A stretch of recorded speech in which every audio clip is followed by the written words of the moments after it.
Hi there, my name is Lucy Gritters, and I am a senior at Colorado State University in Pueblo this year. And so for my honors thesis project, I focused on the occupational therapy program at CSU Collins, CSU Fort Collins, sorry, and I worked on creating a network of communication with our school at CSU Pueblo and their graduate program. So, what is occupational therapy? Occupational therapy is a therapy that helps people to reach their full potential in the things that they do in everyday life. And so, occupational therapists promote health, well being, and then just being able to participate in activities that some people take for granted. So some of the things that people do in occupational therapy is work with rehab patients as they're getting ready to go back home and making sure that they're going back to a safe environment, and that they have the right adaptations necessary to be able to carry out their activities of daily living. And then sometimes with pediatric patients, occupational therapists will work on social skills or just regulating your emotions and identifying those emotions and implementing coping skills for that. So, occupational therapy is a rapidly growing profession. According to the BLS, the average growth rate for occupational therapy is about 14% between 2021 and 2031, and the average growth rate for all professions is 5%. By 2026, the BLS estimates that there will be about 260 new job openings in Colorado for occupational therapists. And then the only programs that I found in Colorado are at Regis University as a hybrid doctorate program, and then Colorado State University in Fort Collins, that I mentioned, also has a doctorate program. Mesa is the only graduate program that is a master's in Colorado. The one at Regis is a hybrid flex, so most of your school will be located in Denver, but they do partner with Creighton University in order to be able to put it on. This is just a graph that shows the growth projected in the occupation of occupational therapy.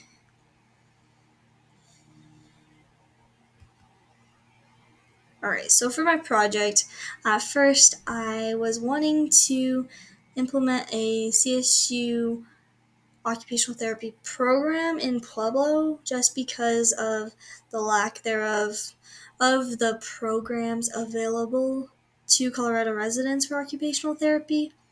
But I had to do a little U-turn because it kind of seemed like there were too many steps to be taken before we could get to that point. And we didn't want to come in too headstrong with Fort Collins. We wanted to start slow and be able to build that relational piece there so that in the future, maybe our proposal will be considered with more depth and breadth. So what we did this past semester is I organized a group of students from Colorado State University, specifically from Health Sciences Department, to go to CSU Fort Collins and just get to explore occupational therapy program in Fort Collins and see what it was about. So 4 students from CSU Pueblo ended up attending the 2023 Spring Symposium put on by graduate students at CSU Fort Collins. And so that was a really neat opportunity. I connected with Carolyn Bilski, and she was a super helpful resource. We sat down at a table and she answered all of our questions. We got to meet several occupational therapy students, either in their last master's program that is running right now and they're graduating this spring, or from students in their doctoral program. It was really cool just to see the research that they had been doing. The research in their thesis projects ranged from looking at the admissions programming right now at CSU Fort Collins and how to tweak that, all the way to specifics in the neurology of your brain and how that's related to occupational therapy. And so it was cool just to see how much of a range occupational therapy has, and some things that students were working on I'd never considered to be part of this specific occupation and profession. So that was awesome. So, in preparation to be able to go to Fort Collins, I coordinated with Dr. Volk, Dr. Faust, and Miss Bilisky from CSU Fort Collins. So, first I was sitting down with Dr. Volk and Dr. Faust and asking, is this feasible? We figured out that the health science department would be able to help sponsor the trip and rent out the buses from the athletics department. Then Dr. Volk was able to be our supervisor in the matter, and he was able to drive us on the bus load full of kids over to Fort Collins. And that was super appreciated because we couldn't have done it without a faculty member going with us.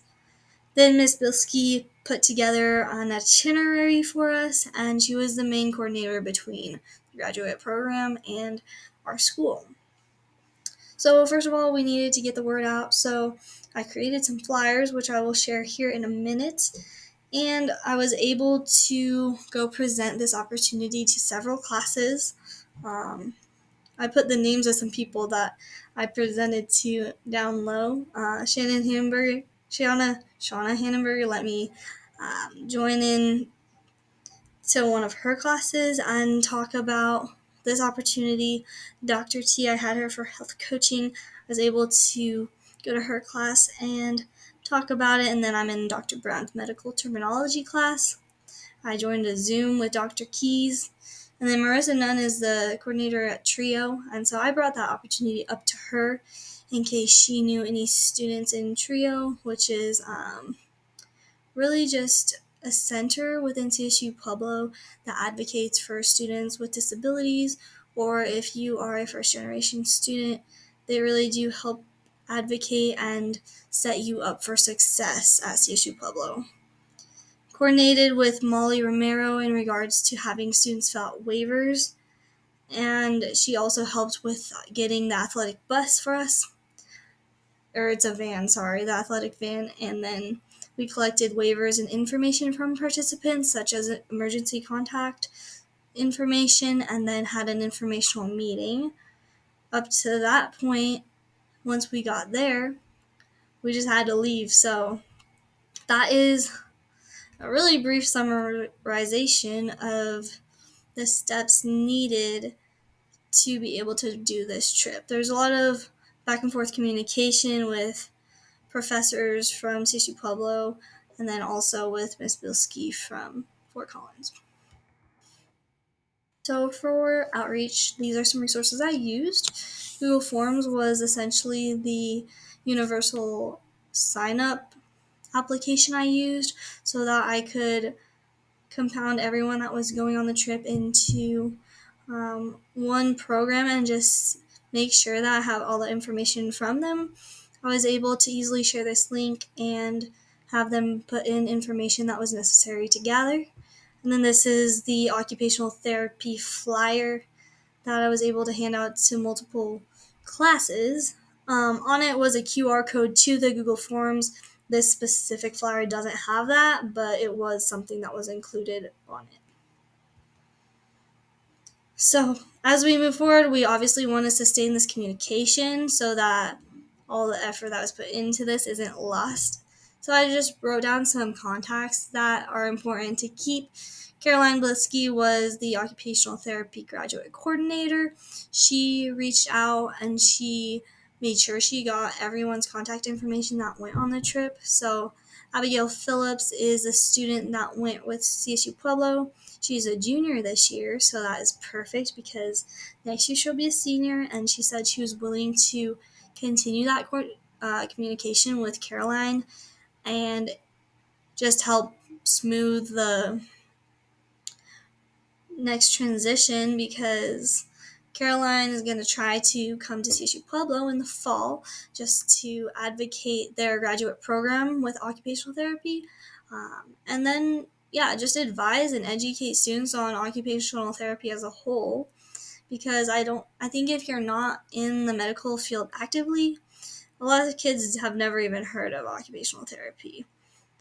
Then Andrew Persh she was the head speaker at the symposium that we went to in Fort Collins. He's the professor there and also the admissions chair for the occupational therapy program.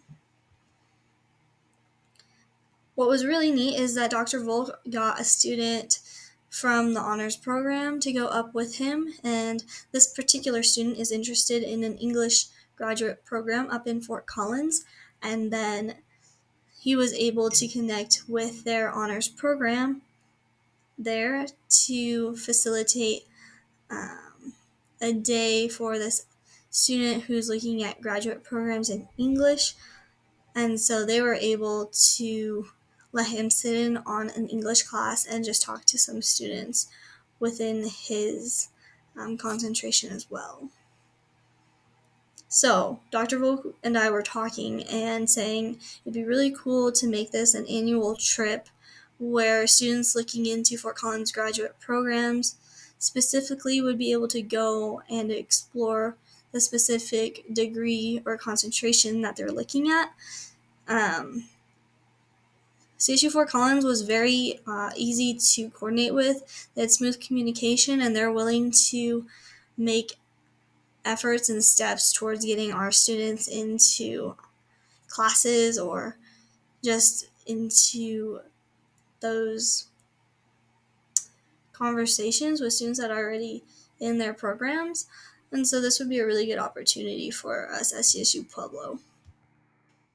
Alright, this is the only photo I took while I was at the school, which now I regret not taking a group photo. Their grass was super green. It's literally the beginning of spring, and it's a really pretty campus though. But I just had to share that. This is proof that we actually went. Takeaways from the trip. So I was really encouraged that the students that went from CSU Pueblo were able to ask questions of a current student in the doctorate program who just started this year. They talked about how to save for occupational therapy programs. They talked about having to take out loans, making smart choices with housing. And then the CSU Fort Collins OT program does start in the summer, and it runs for about 3 years. So most students that join literally graduate in May and then start in a couple of weeks. The CSU Fort Collins Occupational Therapy Program focuses on community and public health settings. So Carolyn was even saying if you want to specialize in an acute or rehab concentration within occupational therapy, this probably isn't the program for you. And I just loved how real they were with you, and they didn't seem like they were trying to just convince you to get numbers in their program. The field work is often done out of Fort Collins, so students need to think about that when they're looking at relocating and thinking about where they can get housing. I thought that was interesting because I guess Fort Collins is a pretty small town, and so their medical field is smaller compared to others, and so most students do go to other cities just to get more experience.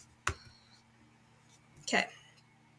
This opened up a door to the admissions within Fort Collins occupational therapy program. So even though we weren't able to be like, all right, we want a cohort in Pueblo, Caroline will come to CSU Pueblo in the fall, and Abigail Phillips will help with that communication piece. Dr. Persh and Ms. Blisky were talking to me about wanting to develop an initiative to allow students from CSU Pueblo to apply to their program early, especially since you do start this program a couple weeks after you graduate. And then as the symposium went on, one of the big things they talked about was the application process to the OT program, really narrowing down their values and defining them, and trying to make this application process smoother, because at the present moment they have 3 application processes you have to go through, 3 programs separately, and they're trying to narrow it down to 1. So that's really cool. It's cool how graduate programs are starting to create more of a holistic view of the person instead of just taking GPA and GRE scores. So this is where we're headed. I'm going to reach out to Dr. Persh and Ms. Blisky once more this semester and just say, okay, you presented these ideas regarding admissions, and are you willing to take another step towards that? Following up with Abigail will be important in the fall, just to see where she's at and provide that accountability. And then eventually, hopefully, the OT application will be able to be accessed early by CSU Pueblo students, and the prereqs will be clear within the health science degree. So I've been helping Dr. Faust with that as well, which I'll talk about in a little bit, and coordinating those trips to CSU Fort Collins just to honestly open doors for CSU Pueblo and to equip students that are interested in graduate programs. So wrapping up, like I said, I am going to reach out to admissions in Fort Collins, and this is another project I was working on with my thesis with Dr. Faust. We worked on pre-occupational therapy degree plan within the health sciences department. I do know there's a pre-occupational therapy bachelor's degree you can take at CSU Pueblo for occupational therapy programs, but it is pretty new, and so just looking at what are the qualifications for programs in Colorado. Does CSU Pueblo have these courses available? One class that CSU Fort Collins does require is brain structure and behavior. It's a psychology class, and CSU Pueblo does not have a course that would transfer such as this. So trying to iron out what can students do in regards to this. Is there an online program that would allow students to take this online? So just trying to tweak the degree plan in that sense. So here's an example of some things we've been working on. I went through the master for their degree plan in health science, and I highlighted the prereqs required for occupational therapy programs with Colorado. This is my contact in case you need to reach me. I really would love to continue to advocate for students that are interested in occupational therapy, or even just interested in growing this communication piece with CSU Fort Collins, because we are part of the same system. We are CSU, and I think it would be awesome just to be able to utilize that partnership and to promote students to continue in their education, continue to explore their passions and their curiosities. And so if you need my contact, if I can be any help to you as you go through your undergrad, even graduate program, I would love to talk or to be able to help you guys. I have included my Wix site in case you want to see it. And then these are my resources. That's all I have for you guys. Thank you so much for listening, and I hope you have a wonderful next season of your life. All right, bye.